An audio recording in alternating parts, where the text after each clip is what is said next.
morning, everybody. Today's story is going to be about Jesus dying and coming back to life, so pay attention. It was a terrible, painful way to die, beaten nearly to death, found guilty in a late-night trial, bullied by Roman soldiers, betrayed by friends, pushed and shoved through crowded streets to a hill outside of Jerusalem, and then nailed to a cross to hang as a warning to anyone else who might call himself a king. Torn, bloody, alone in ways no one else could begin to understand, and then darkness, death. A cave covered by a heavy stone that sealed away Jesus' body from light, from life. Except Jesus is life, Jesus is light, Jesus is God, and more powerful than death. Early Sunday morning, just as the sun rose, women came to Jesus' tomb.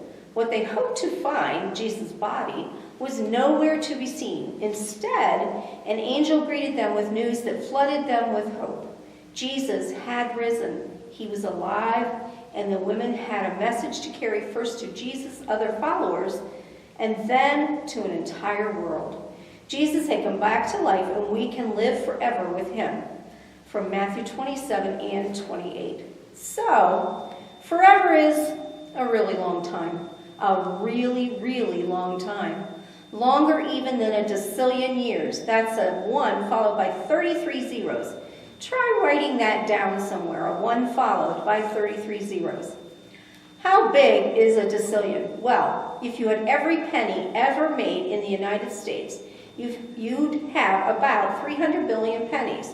That's a 300 with just 9 zeros. Plus, you'd have a piggy bank about the size of Nova Scotia. There's no number big enough to describe how many years forever is, but that's how long you'll be with God when you trust in Jesus. You'll be with God a very long time, so get to know him better. Find a quiet spot where you can talk out loud. Finish this sentence. God here's what's been happening lately. And then fill that in. Start a story with 1 line and then ask a friend to add a line. Keep going until someone's stuck.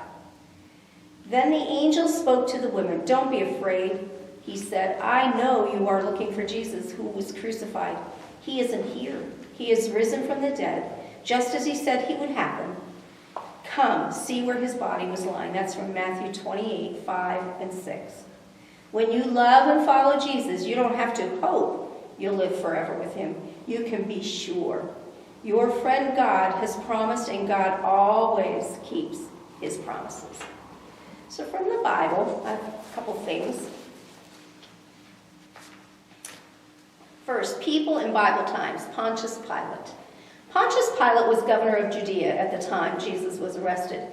He was the only person who had the authority to condemn Jesus to death. Pilate asked Jesus to defend himself, but Jesus did not say a word. Pilate knew that Jesus was innocent, but was afraid of the people and did not have the courage to release his prisoner.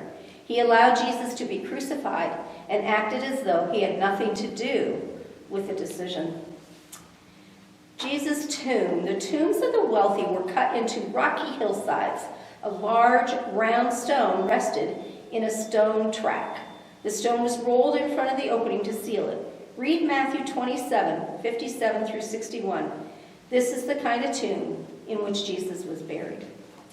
So think about this stuff through this next couple weeks. These are the, you've got Palm Sunday, and you've got Easter Sunday, you've got Monday, Thursday, Good Friday. There's a lot of stuff crammed into a couple of weeks, but there's a lot of good stuff in the next 2 weeks that tell us the story of Jesus' life, Jesus' death, and then Jesus' resurrection.